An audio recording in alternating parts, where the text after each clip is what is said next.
Hello, everyone, and welcome. As Allison said, I really hope everybody is feeling well in these times, and I am appreciative of everybody being here. I do really sincerely hope that things inspire you tonight and you get some takeaway and that you really do feel, in the end that it was worthwhile of your time. So again, thank you for being here.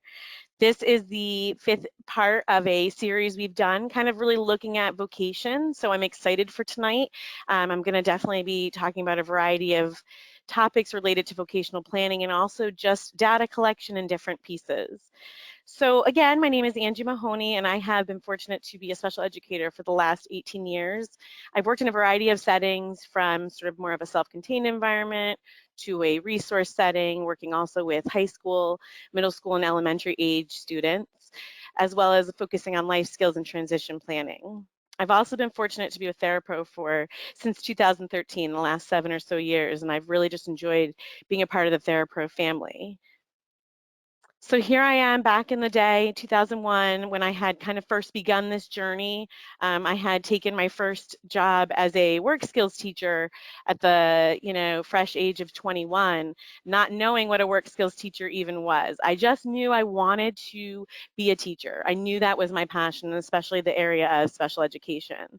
So when I first started, I had my own classroom where I was supporting a variety of individuals, middle school and high school age students, 75 or so, to plan and prepare for successful employment. And during this time, I had those students going into different environments vocationally to prepare and practice off campus, and we're coming back into my work skills room and sort of expressing some frustration or challenge. So from that is where I kind of started to plan and think, how can I help eliminate or, encourage the skills that are needed to help eliminate the frustration they're seeing, and in what areas. So tonight you're going to see some components that came, from different settings, but really began back in 2001 for me. I would love to know, before I get a little further, who is in the audience. I'd love to get an idea of, who's working with what focus area. I've been fortunate to really work with a variety of educators, therapists, and parents, in a variety of areas. So it's neat to see who joined. All right, it looks like most of our audience is OTs, about 74% identifying as OTs. We have about 6% identifying as SLPs, and about 6% identifying as teachers or administrators, and 13% identifying as others. All right, great. So as I think you can see, there is definitely a range of individuals, as we can just note, that are seeking a way to create really just these action steps that are engaging, hands-on, and also current to help all individuals prepare for employment. So welcome, everybody. So before we start, I really want everybody to kind of get into that frame of mind of just thinking for a minute about that first job or the first few jobs you ever had. How did you get the job? Did you have an idea of what you were getting into, and did you learn those new skills? And then ultimately, in the end, what would you do differently? So I know personally, when I was, in high school, I had a plethora of jobs, and some worked and some didn't. A farm, I worked at a coffee shop, I was a babysitter, I worked in a gym. I tried a little bit of everything, and I definitely learned the hard way certain things. So I know we've all experienced that kind of first job or those early job experiences. And although they weren't glamorous, or what we thought we'd do maybe our entire lives, they still taught us a lot. And I think that's important to stay in that place when we're talking about some of these skills tonight. It's not necessarily, are these jobs that we see individuals doing for the rest of their lives? No, it's just that we're trying to create a foundation and give that skill set to all individuals to then take those first jobs and grow from them. So as I mentioned in the beginning, I've been fortunate to work with Therapro as a company for over 7 years. And from that, in those early years of teaching came the I Can Work program. So this is a curriculum that I will be referencing throughout this presentation. And it's a curriculum that really focuses on those sort of hands-on pre-vocational training opportunities with the focus of job readiness, clerical, retail, food service, and grocery. And from that, you'll also see that although I use it as a reference, it isn't something that needs to be something you own in order to implement these ideas tonight. So I'm hoping you see it's my toolbox. It's one of my tools that I use in my kit for successful employment for all. And you'll see in the lesson plans that there's going to be a mix of everything. So I think just know that when it's referenced, you can take a lot of what I'm saying outside of I Can Work and apply it to the lessons you're doing currently. With that, I'd love to know what ages, before we get into kind of the lesson planning, people are working with currently. It's always neat to see who's focusing, on vocation and at what age groups. All right, we have quite a mix tonight. We have about 34.5% saying high school, 33% saying elementary, 14 to 13% saying post-secondary, and about 15% saying middle school. Oh, that's neat. It is quite a mix. And I think what everybody will find as we kind of know that with these ideas and suggestions and things that we'll talk about, you can take from that and kind of take a piece and apply it to any of those ages. So it can either be a small part is introduced, the time is shorter, or you'll just work on introducing it in different ways depending on the grade level that you're working with. And I think you'll see as we talk about the differentiation and the different lesson planning that you really can apply a lot of these ideas to the different classroom levels and age groups. So welcome everybody, it's great.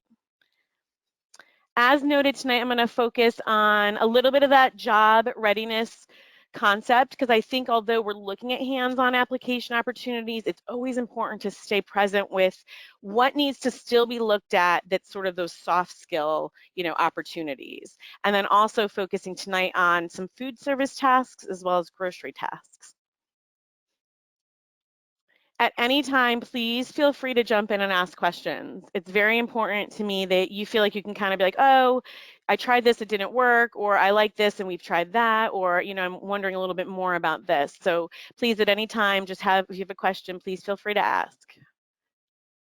This is something I like as a visual to kind of represent what I think really does show what we're talking about tonight. Because there's a little bit of everything, and it's definitely a mix with our ultimate goal to be practiced by doing and teaching others. So there is a little bit of that lecture component. There's going to be things you're going to be kind of talking about and, teaching and instructing.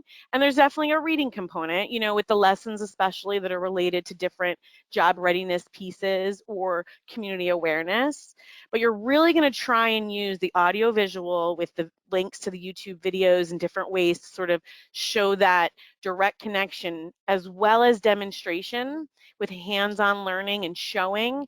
You're going to show all of what is expected and how to be successful. So you're taking audio visual demonstration as well as discussions in groups with role playing with what we're talking about tonight and really practicing and applying those vocational skills.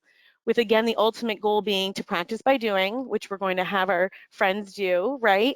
And then ultimately teaching others or going into the community and really doing those skills, generalizing them, practicing them in different environments successfully. So in the handouts, you'll see I really tried to make it rich with sort of lesson planning, month by month, showing you what you can really do with variety in these different areas. So in the handouts, you'll have a copy of this with the 12-month overview.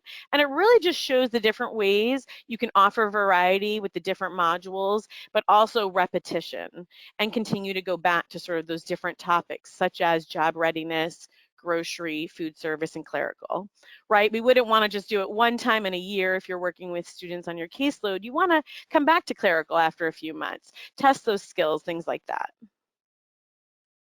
Tonight, we're going to specifically look at month 4, if you've been following along in the months leading up with job readiness to clerical, up to now with food service and grocery.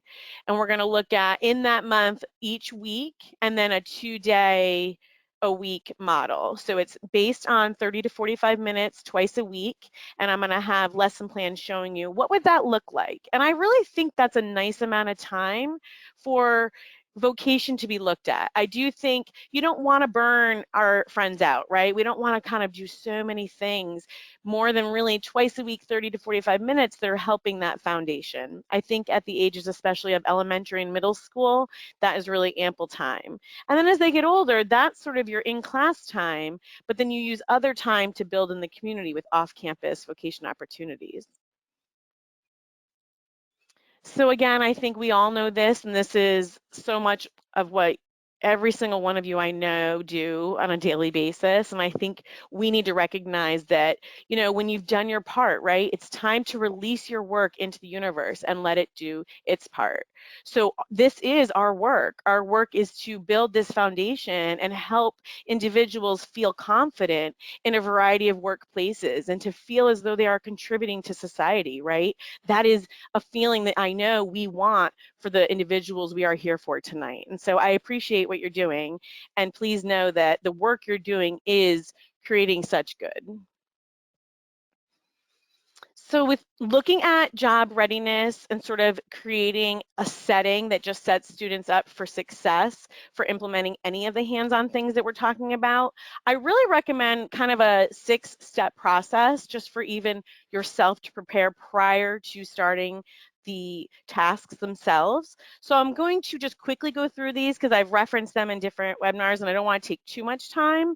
So again, if you have questions about these 6 steps, or you feel I went too quickly in this job readiness piece, let me know, or please reference the job readiness webinar that is archived for Therapro, because that'll really break down how to start this at a slower pace.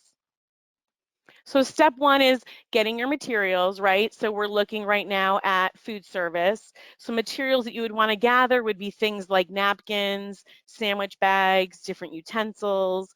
You want to get your place setting cards printed, have some placemats, paper plates, different things you want to collect.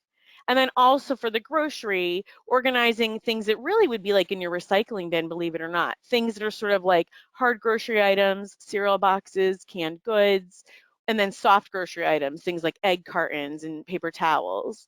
And then also collecting things that are different, like cold grocery item containers versus non-cold grocery items, right? Boxes of canned, there's boxes with pasta, canned food, peanut butter jars. Also collecting things like cleaning items so that you're kind of getting opposites in these food categories, because we're going to look at those concepts later. So also paired with that first step, so you've bought your, you've collected your items, you want to look at also your classroom setup. I thought it was really helpful when working in my classroom to change the table and chair setup with each module, because it shifted how the individuals engaged, not only with the materials, but with each other. So these are just some suggestions, again, in ways to just do different setups in your classroom when you're working on the different tasks. You also, for step 2, want to work on designating that workspace. Have posters that are showing sort of expectations for job readiness. Have your job readiness vocabulary posted related to the tasks you're working on. And then also have a space where students have their portfolios, because they're going to be accessing those portfolios each time they come to work with you. You also want to have, for step 3, a place where there's a time card with posters on how to fill out a time cards accessible. And then I recommend having a digital clock, because it just makes it a little bit of an easier process when signing in and out or using the time card.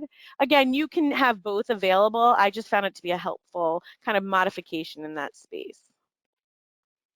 Step 4 is making sure you really have the vocabulary out and about. You want individuals that are learning these vocational skills and tasks and items to kind of get an awareness and an understanding of what, this is an apron, this is a menu, this is a cash register, these are cleaning supplies. You're labeling things. And so you want that vocabulary to be accessible. So make sure when you are working on different modules or different focuses to have those word walls out and about or really accessible. Some fun ways, that I've suggested have been, do a little memory game. You can take all your vocab, put them on cards, and flip them over to get a little match. It's a great way to review the words. Or, have the different words per module or different focus areas sort of on cards that they can just grab when they're reflecting in their portfolio. or play a little bingo game, which is super fun. And it's a great way to reinforce, again, the vocabulary words that you are instructing, teaching, and reinforcing. Another step in this process of just getting sort of your classroom system set up and your environment ready for success with this vocational opportunities are having a whiteboard space that is designating the module, the theme, and then also what are the students going to be able to do. I love in this place having sort of the I can steps, right? I can sort hard and soft grocery items. I can bag groceries. You know, whatever your focus is for that week, you can put those statements there, and it really helps the students know the focus. Oh, we're going to be working with grocery tonight and all or today, and then they're going to also know, oh, I can do these things, or that is what is expected of me. Again, it's a great reference, and it also helps keep you organized because, again, you're trying to build variety and have a system and have the tasks, as you'll see in tonight's webinar, build on each other. So it is a nice sequential order. I think in this space, it's nice to also have any lesson plans and pre-printed materials you might need for the week, such as sort of those work area organizers, which we'll talk a little bit about more later. And then that last step is recognition. And I love this step 6 of professional of the month. And the concept that we see in other workplaces of like an employee of the month is where you take the time to really once a month or once a week, you can decide, highlight someone who has followed a lot of the steps, the expectations, or, you know, work appropriate behaviors that you've expected. And you can highlight the good they've done. And it's a really nice way to sort of say what they've done well, encourage others to continue to kind of get into that work mode when you guys are working, and also help build that confidence. So now that we've kind of just talked about that piece of just the setup, I'd love to now look at differentiation.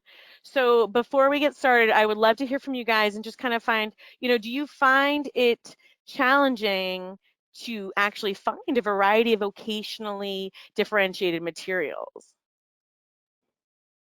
All right, we have about 57% or so saying 54% saying yes, and 45% saying somewhat, and 0% saying not quite. So one thing I had found in my classroom in the earlier years was that I was having a hard time finding materials that I was able to give to the class as a whole related to vocation. Yes, I could find job applications, but it wasn't really like accessible in the sense of, you know, even making it reader friendly or for my non-readers. So a big focus for me in my classroom became creating lessons that all individuals could access, all individuals could find inspiration from, and also engage in different ways. So I began to create multi-level lessons, you know, related to the different vocational topics. So I want to kind of show you just a few ways that I would vary what we were doing in that environment at the time. So this is an example of a KWL chart, and it's really just a nice way when we're talking about, again, jobs in the community, anytime you're introducing something, to kind of take the time to say, what do you know about this job? So what do you know about being a cashier in a grocery store? What do you know about being a waiter in a restaurant? You know, or what do you want to know? And that's where you kind of pause, right? You'll instruct, show a video, and I'll show you that in a little bit, and then you come back to it later and you can show what the individual has learned. So this is a great way to really track exposure as well as things that have been learned about the different vocational areas. But what I also like is that it doesn't have to be something that only someone does on their own. You can do a KWL as a group. You can fill it out on the board. They can copy what you're writing. You can generate a list of things that people have suggested, or you can give these out and have individuals just fill them out on their own. So you can choose which way you want to engage in that KWL. But again, it's a really nice way to either model the discussion, show what people are saying, what people know about that job, and then also follow up with that data collection of what did you learn or what did we learn from that lesson. Another great way to really differentiate is to take, you know, things and have them picture supported per worksheet. So here's an example from I Can Work of a Who Am I, where we're learning about a cashier. So the same questions are on the worksheets, but one individual in the class would have it where they would just write their answer, whereas another individual would have the same question but with picture options to either bingo mark, circle, put an X through if it's wrong, whichever way you want to have them sort of utilize the worksheet would work. Some friends in my classroom would even point to the correct answer, and it was the perfect way to respond and also engage in the whole group discussion of a cashier, right? Oh, what does a cashier work with? Can you guys point to it? Things like that. So a nice way to really, again, keep that engagement. Two other ways that I found really beneficial when working on differentiation, but also looking at vocationally related topics, again, this Who Am I and All About Me, you can take worksheets and cut and paste them. So you have the pictures cut out, and then the student you're working with can either, from a field, pick the one they want and glue it in the correct spot, or take it and give it to you to have it glued, right? So you have different ways to sort of manipulate the paper, but it also, again, allows for that engagement with everyone else participating in that same activity. And then also you can take that same cut and paste concept and make it a Velcro version. So that again, you can do a field, you can have students taking their field and their options and answering the same questions, but now they're just indicating with the picture that goes in that correct spot. It makes it hands-on, they're picking which one works, and they're kind of applying it again alongside their peer that may be using the worksheet for writing. So these are just some ways you can take, some vocational worksheets and activities that you may already have and kind of make them a little more hands-on and a little bit of a different level, but still at that same focus of learning about a cashier, learning about a bagger in a grocery store, or whatever your focus is. So you're not changing that core focus too much.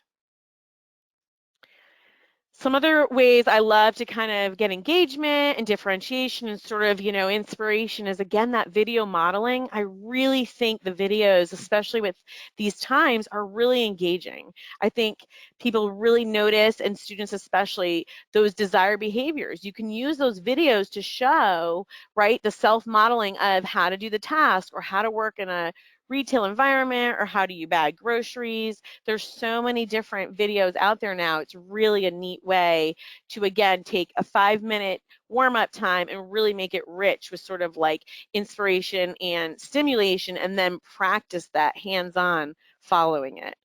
I've definitely been trying to work on my I Can Work YouTube page. So if you are on YouTube, please be sure to check it out and follow me. I'll continue to build my own videos that you can pair with the lessons you're doing and continue to show you ways that it's being used in different classrooms. Another way to really look at those job readiness skills, but also differentiation, is the job application process. This is important. It's not something we want students to practice one time a month or even one time a year. It's nice to kind of scatter it throughout the 12 months. So making sure you remember to kind of look at those job readiness skills. And again, I'll show you that in our lessons that are coming up. But here's an example of a paper version that can be handwritten, but also some links for everybody to use for that online practice. I really like the opportunity to take through these 3 websites different applications. It's sort of laid out differently. Although it's asking the same kind of information, students still have to practice navigating a variety of components when practicing online. So I really thought this was a neat little resource and something I think many could benefit from. That monthly, let's all log in and try and, really practice the job application process. So again, continuing to really look at those soft skills. A component of job readiness is ultimately all of these pieces that really have to be practiced, encouraged, reminded, and all of those things. And it's not something that can just be done in 1 year, right? As many of you know, it's something we want to really try and start in the elementary and middle school years through a variety of ways, and then build on in the high school years. So again, things like time management, communication, having empathy for others, things like that are those soft skills that we want to really encourage and build on. So some ways that you can do that are to have reminders of how to act like a professional. Have those poster boards up or those, you can have little posters around your room, or you can have them in their portfolios. But those are reminders of how do we act professional when we go into a workplace, because it's different than how you act at home. And taking that same concept and pairing it again with visuals. So again, do professionals walk in and look down at the ground and walk by, or do they yell, "What's up?" Or do they say, "Hi, how are you?" Right? Or if they need help, do they yell, "I need help," or start crying? Or would they say, "Excuse me, can you please help?" So again, we're pairing how to act like a professional, what is expected, but also giving it the text and picture version to really encourage all learners to engage. Some other ways that we're working on those soft skills are ways to say hello. Here's an example of just practicing how to greet people. Again, it's important to do the hands-on part, the role playing. I think it's a neat way to learn when you're with people that you trust. You have a teacher, your group of students that you've had, but you can kind of go into those uncomfortable places and practice shaking hands, interviewing, getting, just practicing those work-related topics and conversations. Another great way to continue to build those soft skills is communication. I, especially in the last few years, have worked with nonverbal individuals that I wanted to create ways to give them a voice to create more work materials, to ask for help, to say they were finished, and to also reflect on their jobs that they were trying. So through this, I just took the words I was focusing on for the week and I added some icons at the top as little boards. So again, you can kind of create your own little communication boards so that when students are working with work materials, they have an opportunity to practice their soft skill of communication. I think, again, in that space that is comfortable with teachers and friends that they know, it's a nice place to instill those skills, especially, again, asking for more, asking for help, or to say that they're finished when working.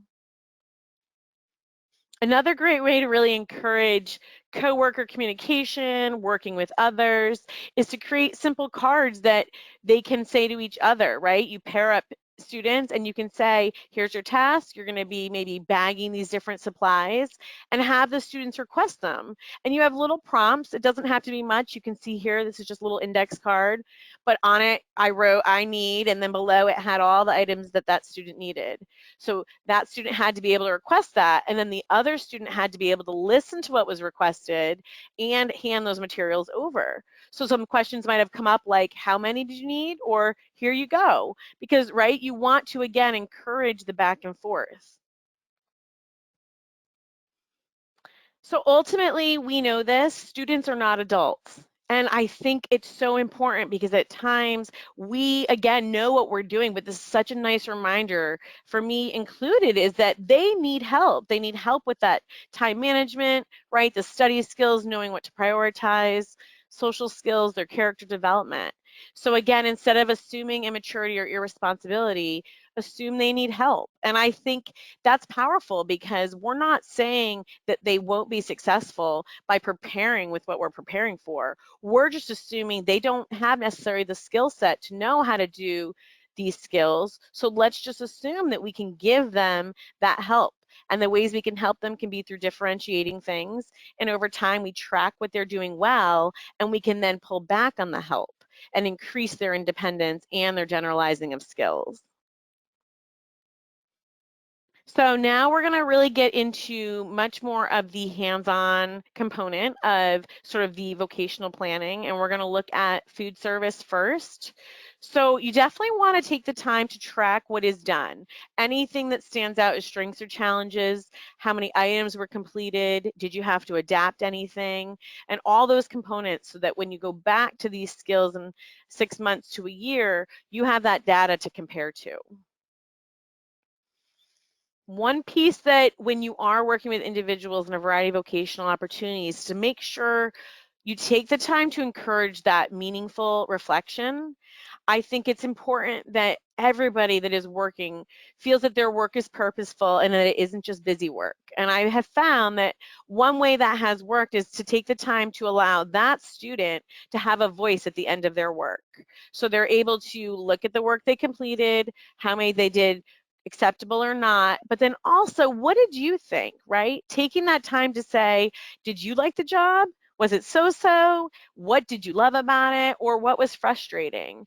And allowing that opportunity to really just openly reflect, because those reflections over time allow us to say, oh, so-and-so really thought retail was nice. There was a lot of really great, feedback there, but food service really was something they did not enjoy. And it allows, right, us as case managers, teachers, therapists to say, where do we go next? What is successful? What is challenging? How do we move forward from this? And it shows a vocational plan, which is a really nice idea, right? And it's really what we're all doing. It's just tracking it differently. One other component with related to reflection, you could have the picture supported reflection where they would point, circle, indicate preference, or differentiate even further by creating those reflections and putting them on cards. The individuals, if maybe they need a field of 2 to 3, or they need their field to be mixed up with how it's presenting each time when reflecting, so they're not always picking the same icon. You can use that method to really try to encourage meaningful reflection and not just consistently circling the same response. So this is an example of the month 4, what we're going to be looking at, and we're going to look first at that week 1 and 2 days in week 1. So we're looking at food service, and again, talking about 2 days a week with a 30 to 45-minute time frame. We're going to look at working in a restaurant.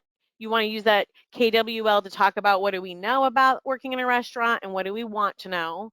There's also a restaurant training video that I think you might like to have just as a suggestion for a warm-up.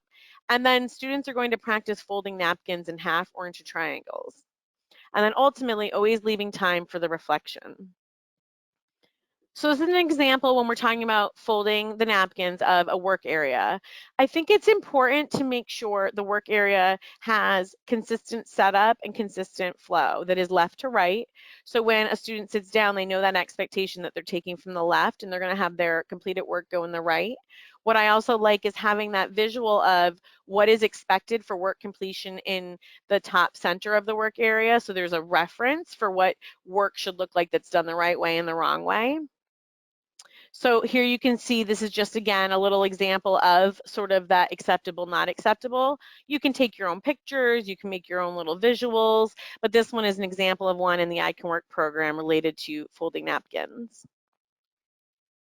And then also, when working on different skills, especially when lining up and having to fold, I always found it helpful to have a visual, or even I like to call them jigs, where on the table you can lay it out and it shows the student where to lay the napkin. So you can see there's a version of a rectangle one, and then there's a version of a diamond one in the picture. So these are just nice little ways to say, okay, here's your reference for where to put the napkin. Now you're going to fold it up to this line. So I thought that was a really helpful little tip and something that I found to really be beneficial. So before I get into the next task, I'd like to show a little video, just a sample video of a student working with napkins in the classroom.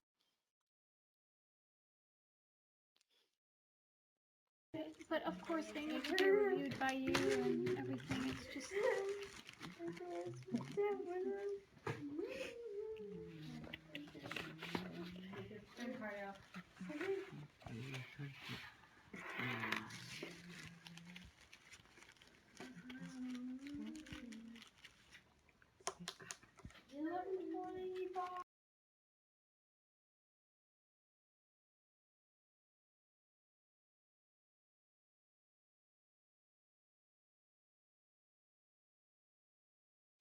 So again, just a nice little quick video to show you a work area setup and the student working left to right in that sequence and utilizing that finished bin.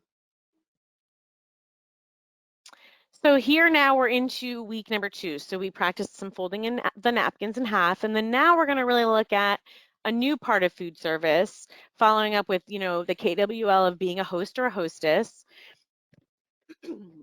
as well as a little video that you can show. Again, the videos I recommended, they fall in the range of 5 to probably 7 minutes long.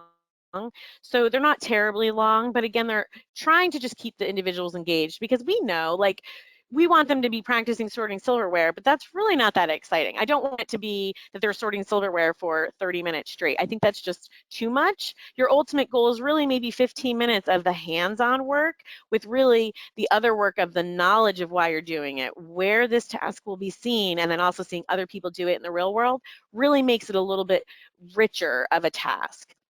And then again, taking that time to reflect in portfolios at the end of the task. So here's an example of a work area with different bagged items. You're taking silverware and it's all mixed up and you're going to practice. What I wanted to say was you can take the items that you're sorting and have the student sorting and label where they're being sorted, and you can use, again, differentiation, either picture supported labeling pictures or just the word itself. You could even take those words or cards like that and have them practice sorting them and filing them just to really even seeing and being exposed to the different items that they're working with. Another way that you can really support sort of sorting and organizing and categorizing food service items like these silverware or this plasticware is really even designating a space where each one goes. I was working with a student recently where he wanted to put multiple of each in the bag. So I showed him really just, okay, no, it's one of the forks, one of the spoons, one of the knives, and then you bag them. So just that simple layout and visually showing him that really helped his success with the task at hand. So I do want to take a minute and show you that video with the bagging of utensils. I think, again, it just shows the work area and how it's set up in a nice way.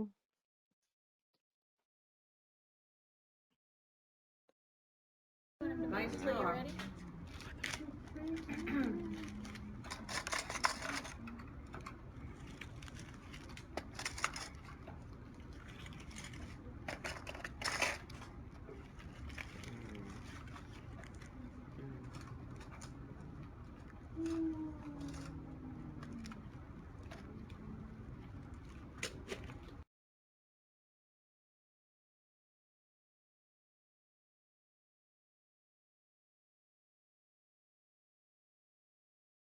Oops. So again, we're still like looking in this food service area. I'm into the third week of that fourth month, and some areas that we want to now really focus on are still the different jobs and representing, what could we see in a restaurant. So you're talking about the KWL of being a waiter or waitress. And again, deciding, are you going to do it as a group, these KWLs, or are you doing them individually, a little bit of both? Taking the time to see what's working for each class or which student you're working with. And then also if the YouTube videos are working. I've continued to give you guys 2 a week just to have a little bit of something. You can see one, it has waiter or waitress career video, but then the other one's a little bit about self-advocacy and employment. So a little bit of variety. I wanted to make sure everyone felt like after tonight they could leave with having a really nice lesson plan really for 5 rich months that really included variety. So again, this is just one little snippet of, 1 week in a variety of months, but look at all the richness that you're providing. And then really practicing in this week 3, setting and clearing the table and doing some role playing. This is one of my favorite parts in the classroom is the role playing. I love the opportunity to get the students to like really kind of challenge themselves to talk with each other and try new things and use new vocabulary and work with new materials. So this is a nice work area setup just for how you would have students practicing setting the table. You have your acceptable, unacceptable, as well as what materials would be all mixed up to the left. And then the finished area in this sense is right in the finished product goes right in the middle. Here's a good example of that acceptable, unacceptable, but you can do any version of this again where you do your own setup in your classroom with the materials they're using and you show what you're looking for is acceptable and what not. The setting the table is a really fun way to just really practice, like I was saying, sort of that role playing. So this was a fun way to just say, pretend you're a waiter at a restaurant. It's super busy. They need you to set the table for 4 people. Show me what you would do. So again, it's nothing that's too challenging, but if you mix up all the materials and you kind of make it a fun way to do it or something that's a little different, I find students are just engaged differently. And again, it's a nice opportunity to practice how to set a table. And then now continuing with our food service for week 4, looking at the job of being a chef or working with food in a restaurant, but then also money and sorting and working with money. So this is a work area example where the cards, I like to just create money cards where we would work on counting and bagging the coins. So I would want them to be counted out. And again, this is a great way even to work on money skills, coin recognition, value amounts. I would pair it with menus. This is that foundation work where we're recognizing the different coins and the amounts that they're worth, but this could be grown into much more. Having what's acceptable and unacceptable when counting and mixing coins, using your own pictures as well to really show what you want the students to do with the task.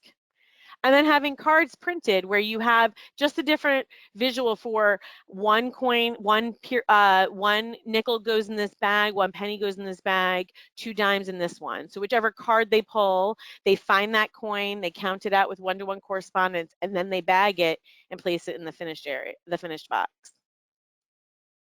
Other important components when doing the hands-on work in the area of food service is also looking at the concepts of items used in a restaurant and different things that they're going to encounter. So it's not just the tasks of clearing the tables, sorting the silverware, and the hands-on learning. There are still pieces related to sort of that soft skill planning and giving that confidence through the knowledge of what they're being exposed to as individuals in these environments for work.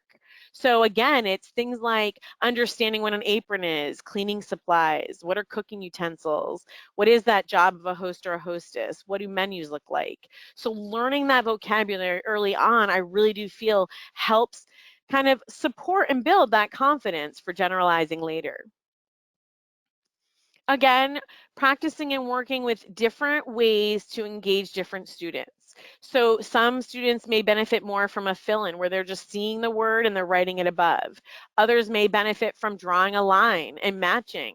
You may want to cut and paste some of those visuals and have them pair them up. The word menu goes to this picture. You can do your memory game again. So there's different ways to differentiate and also introduce and reinforce all these vocabulary words and items used in that restaurant setting, as well as the jobs found in a restaurant.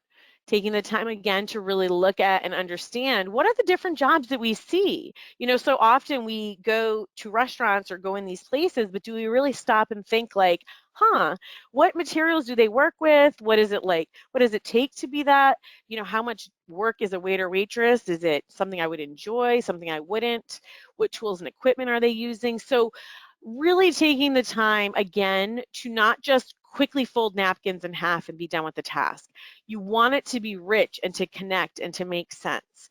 We want the learning to pair with inspiration for, would you want to take what you're doing and try this in this real world environment, right? And would you feel successful? Because our ultimate goal, again, is to find that spark and to help students be vocationally successful in a variety of environments. Ultimately to taking worksheets, like I said before, and really creating them to be cut out, cut and paste, or Velcroed if you really are also working on differentiating the different levels. There's really just so many things that can be done and different topics that can be differentiated in different ways if you really just look at how are we going to do it, right? So we have this base, this is our topic, but how can we make it where all learners are engaging? So again, just trying to give you some different ideas and different ways in the area of vocation that you can really engage all learners. So now shifting a bit, but in that same idea of data to grocery tasks, and we'll talk about a few different grocery tasks. Looking again when you're tracking that data at any strengths and challenges, what stands out, what was done correctly, how many, did I need to adapt anything?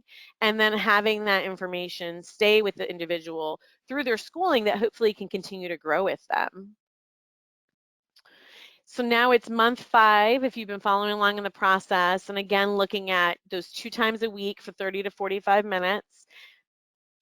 What I like about the hands-on vocationally related tasks that we're talking about is that they're very much movement-based learning, right? We're really trying to get students up and going and sorting and categorizing and practicing with the bags, and they're stocking shelves and they're sorting and they're bagging materials. So we're really using real life materials and application and that movement-based hands-on learning. And I think that is critical and important, and also a fun way to prepare for employment in the future.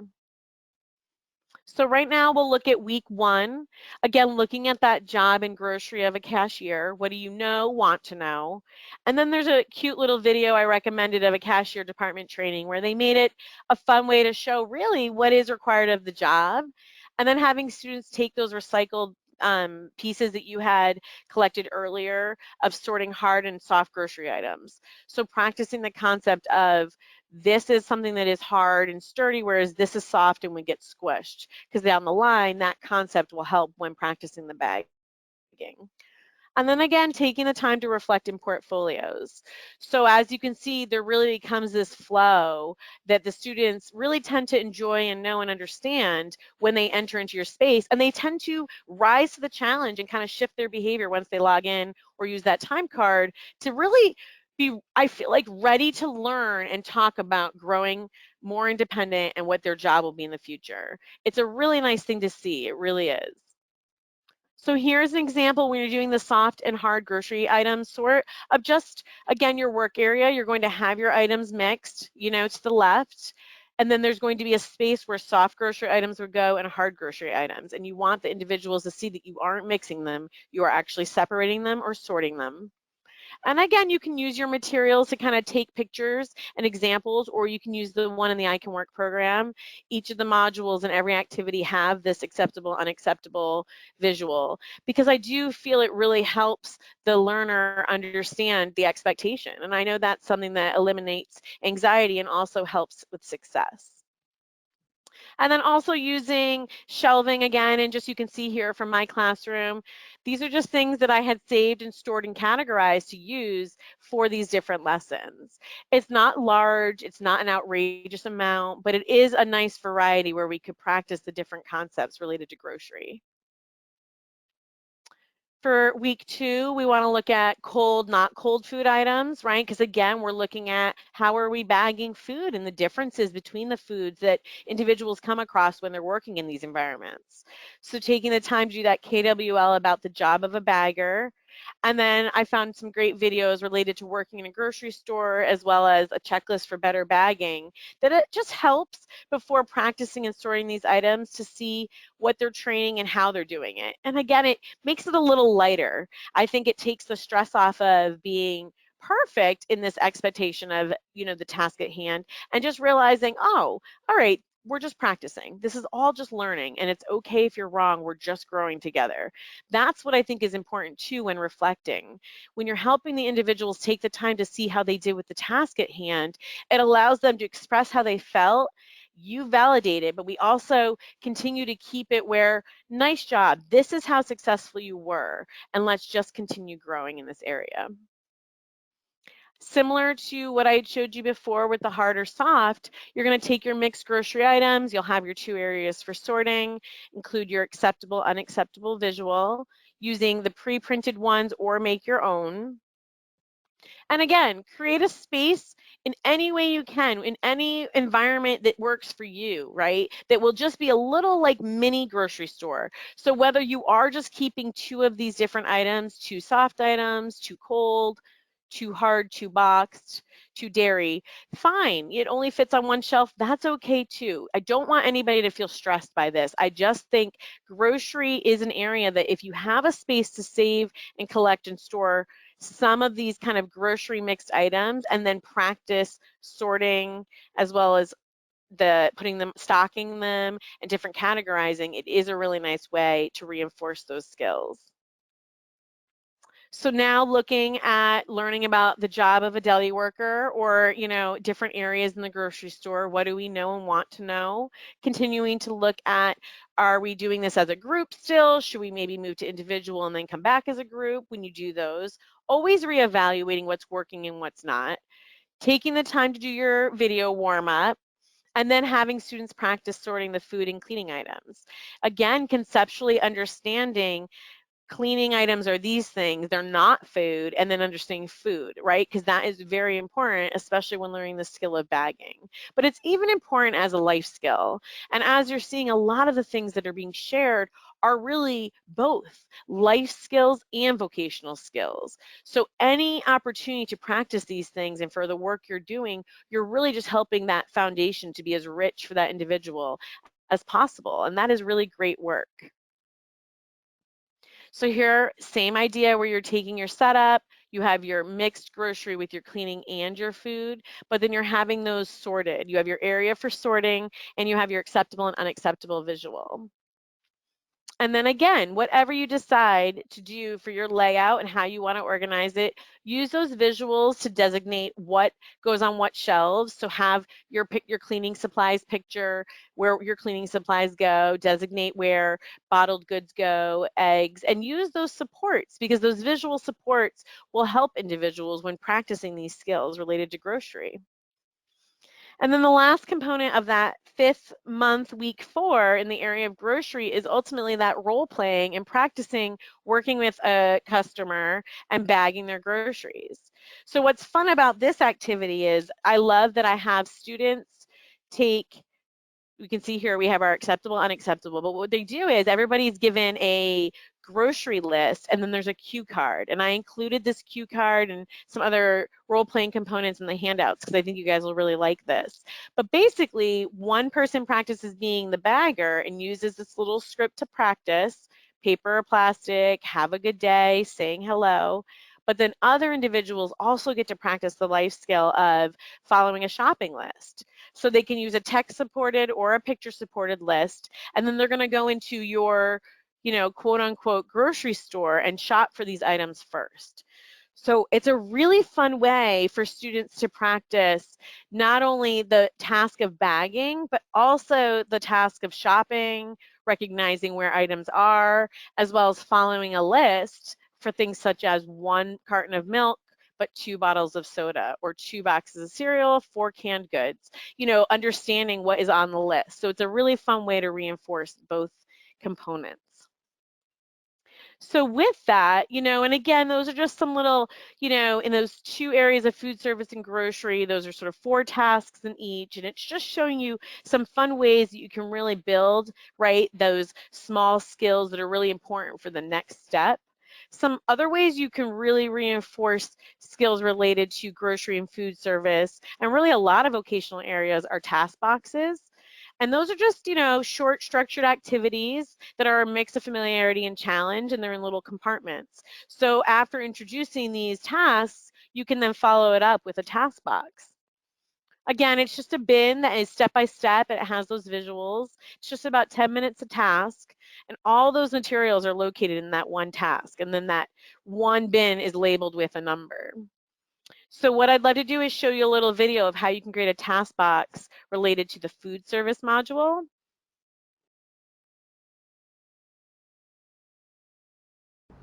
Hey everybody, task box time. It's your weekly video.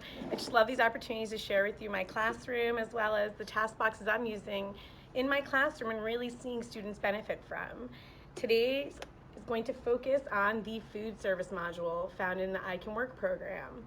This task is actually going to help students process and sort different types of plasticware found in the variety of environments found in food service, restaurant, cafeteria, all sorts of places.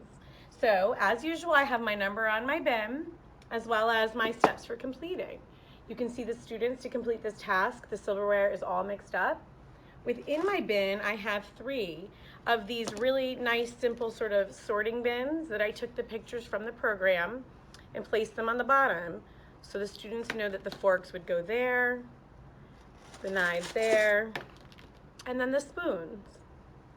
Again, then they look at it and they see for this next and last step, I need to place it in the correct bin.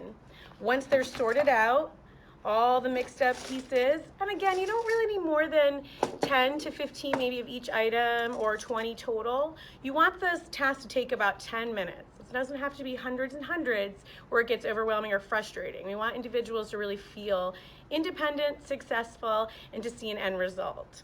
So once all are sorted, they place it in the bin, and then you have your finished bin in your classroom or in your workspace. They place it in there and they go on to the next. It's important to not have the individuals take their work apart. It's nice to have it finished, completed, and then at the end of the day, I typically will take them apart and set them back up for the next day. Ask any questions, check out I Can Work to learn more, and thank you for all the hard work you do.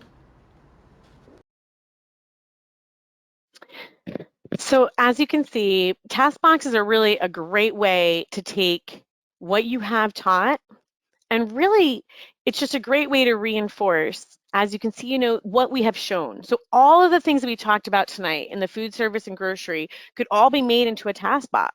You can have the practice of the folding of the napkins into a task box, the sorting and bagging of the materials, the coins. You can even have a mixture of the different cleaning and food items in a box and have them practice sorting. And then that way, again, you're reinforcing generalizing the skill, but also the independence with the skill after it's been taught. So different task box ideas that I want to just share that you can have using the program of I Can Work and things that we've talked about in the webinar tonight are things in the area of food service, like we were saying, the sorting of the silverware, sorting of the coins. You can do the different jobs in a grocery store match related to grocery, practice bagging groceries, as well as the areas of clerical and retail, practicing other hands-on skills. Ultimately, the goal is to reinforce, introduce, carry over, and build really those independent skills in all these areas, so then at the end of high school or in those later years, students have that confidence to say, I want to try this or do this next, versus that feeling that maybe they're not sure where to even begin. So again, I know this was a lot of information and I appreciate everybody's time so much.